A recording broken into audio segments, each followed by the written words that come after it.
Daily. Taste the Daily. YCP మాజీ మంత్రి YS Vivekananda Reddy హత్య కేసులో కీలక పరిణామం చోటు చేసుకుంది. ఈ కేసులో లోతైన దర్యాప్తు జరపాలంటూ వివేక కుమార్తె సునీత వేసిన పిటిషన్పై సిబిఐ ప్రత్యేక కోర్టులో విచారణ జరగగా A2 నిందితుడు సునీల్ యాదవ్ తన కౌంటర్ను దాఖలు చేశాడు. కౌంటర్లో సునీల్ యాదవ్ పలు ముఖ్యమైన విషయాలను ప్రస్తావించాడు.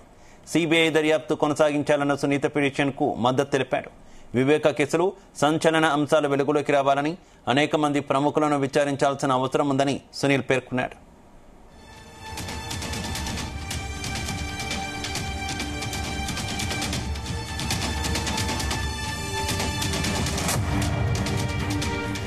మరోవైపు సునీత దురుద్దేశంతో వ్యవహరిస్తున్నారని, తన వినతిని తిరస్కరించాలని నిందితులుగా ఉన్న A5 నిందితుడు Devireddy Sivasankar Reddy, A7 YS Bhaskar Reddy, A8 Kadapa MP Avinash Reddy న్యాయస్థానంలో ఇటీవల కౌంటర్ దాఖలు చేశారు. అయితే తాజాగా సునీతారెడ్డి వేసిన పిటిషన్పై తనకు అభ్యంతరం లేదని సునీల్ ప్రస్తావించడం ఇప్పుడు చర్చనీయాంశంగా మారింది.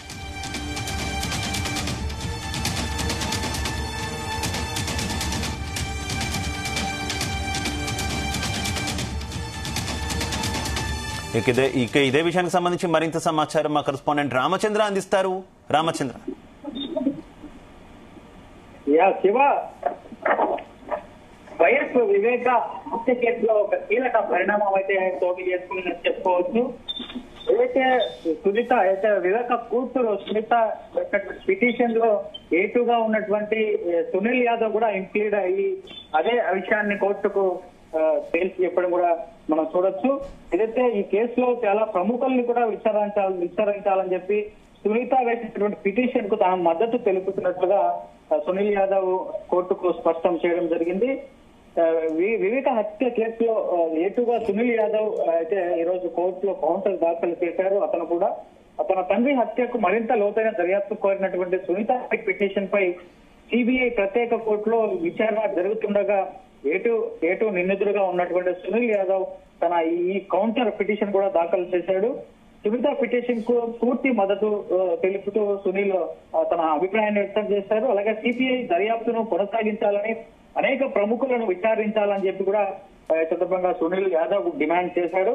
కేసులో దాగి ఉన్న రహస్యాలు, కుట్రలు బయటపడాలని ఈ సందర్భంగా సునీల్ యాదవ్ పేర్కొన్నటువంటి పరిస్థితి అయితే కనిపిస్తోంది. సునీత పిటిషన్ కు తనకు ఎలాంటి అభ్యంతరం లేదని చెప్పి కూడా ఈ సందర్భంగా సునీల్ యాదవ్ స్పష్టం చేశారు కోర్టుకు. వివేక కూతురు సునీతారెడ్డి అలాగే తండ్రి హత్యకు న్యాయం జరగకపోవడంపై నిరంతరం కూడా పోరాడుతూనే ఉన్నారు. 2025లో సిబిఐ ప్రత్యేక కోర్టులో దాఖలు చేసినటువంటి పిటిషన్ లో మరింత లోతైన దర్యాప్తు చేయాలని, కొత్త సాక్ష్యాలు సేకరించాలని కోరారు. సిబిఐ దర్యాప్తు ఎక్కువ కాలం కొనసాగేలా, అలాగే రాజకీయ కుట్రలు కుట్రపూర్తిగా బయట పడాలని వాదించారు. కోర్టు నిందితులకు కౌంటర్లు దాఖలు చేయమని ఆదేశించింది. అవినాష్ రెడ్డి, ఆయన తండ్రి భాస్కర్ రెడ్డి, ముఖ్య అనుచరుడు శివశంకర్ రెడ్డి వంటి వారంతా కూడా సిబిఐ విచారణ కొనసాగించవద్దని చెప్పి వారి తరఫున కౌంటర్ వేశారు.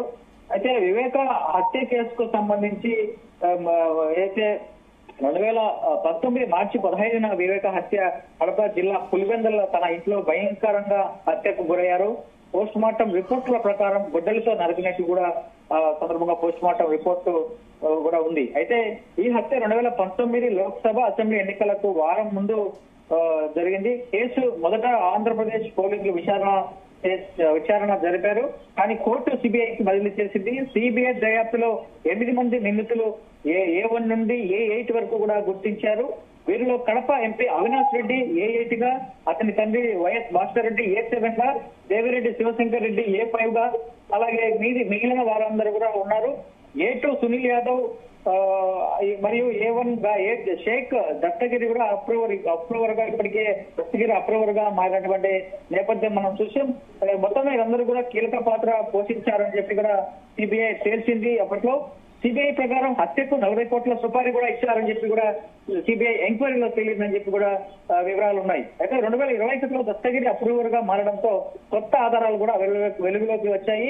2023లో అవినాష్ రెడ్డికి యాంటిసిపేటరీ బెయిల్ లభించింది. కానీ సునీత సుప్రీంకోర్టులో దాన్ని రద్దు చేయాలని చెప్పి కూడా వేసిన పిటిషన్ కూడా మనం చూసాం. 2025 సెప్టెంబర్ లో సుప్రీంకోర్టు కేసు బదిలీ కోసం ట్రయల్ కోర్టుకు వెళ్లమని సూచించింది. అప్రూవర్ దత్తగిరికి జైల్లో బెదిరింపులు ప్రలోభాలు ఇచ్చిన వ్యవహారంపై కూడా దర్యాప్తు ప్రస్తుతం కొనసాగుతోంది.